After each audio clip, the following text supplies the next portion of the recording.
Ang inutang ninyo, buhay din ang kapalit! Somebody help me, please!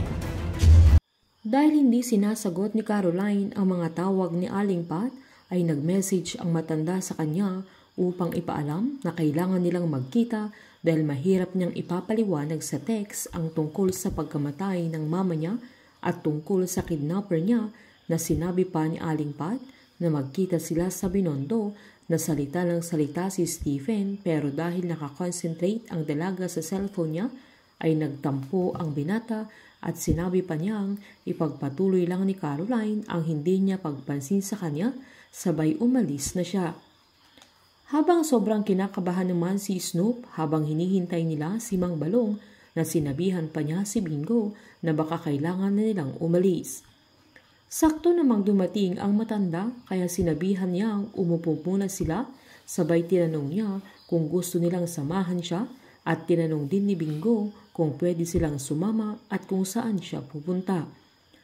Pag-upo ng matanda ay nilabas niya ang matalim na kutsilyo sabay tinanong niya kay Bingo kung naaalala pa niya yon na agad namang sinabi ni Snoop na kung busy ang matanda ay babalik na lang sila. Giniit agad ni Bingo na yun yung ginagamit nila dati na pangtanggal ng tinik ng isda pero sinaad ni Mang Balong na manipis lang ang kutsilyo niya na kapag nahiwa ang isang tao ay hindi niya mararamdamang nasugatan na siya na marami nang pinagdaanan ang kutsilyo niya na hindi lang isda ang kaya niyang balatangan na agad tinanong ni Bingo kung bakit niya pinakidnap si Caroline. Napagtanto ng matanda na andoon sila para malaman ang mga plano niya kaya lumapit si Mang Balong kay Snoop sabay nilapit ang kutsilyo niya sa leeg niya kaya kinabahan na ng gusto ang binata. Sinabihan ni Bingo ang matanda na naiintindihan niya ang galit ng matanda sa mga Tsu pero hindi yun yung tamang paraan na mandadamay siya ng walang kinalaman sa pagkamatay ng kanyang asawa. Galit na pinaliwanag ni Mang Balong na inosente din ang asawa niya na agad namang sinabi ni Bingo na hayaan niya na sa batas sila managot kung may kasalanan sila.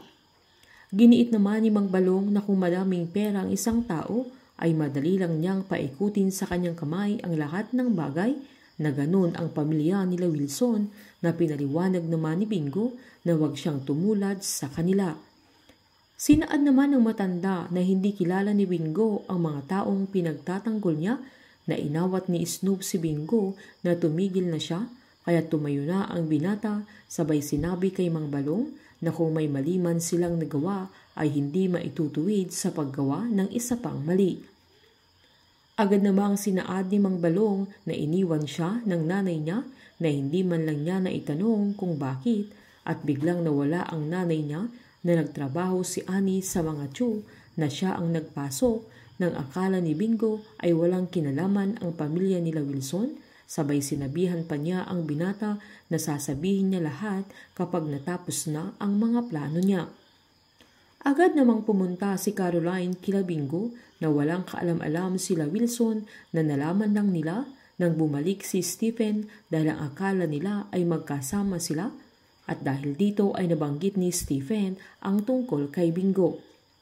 Pinahiya naman nila Tara at Boji si Caroline na kahit inaawat sila ni Aling Nene kaya umalis na ang dalaga pero saktong nakasalubong niya sila Bingo at Snoop. Habang nagpalusot naman si Irene na chinek lang niya sa gallery ni Felix kung may GF na siya, napilit siyang nagpapanggap na hindi siya kinakabahan, sabay tinanong niya kung matagal pa sila doon at sabay sinabing uuwi na lang siya at babalik na lang siya kinabukasan pero giniit ni Felix na paparating na ang kikitain nila. Magtutulungan sila Bingo at Caroline kaya mahahanap nila si Irene. Ipaparanas nila Mang Balong kay Irene ang hirap na dinanas ng asawa niya sa mga kamay ng mga Tsu.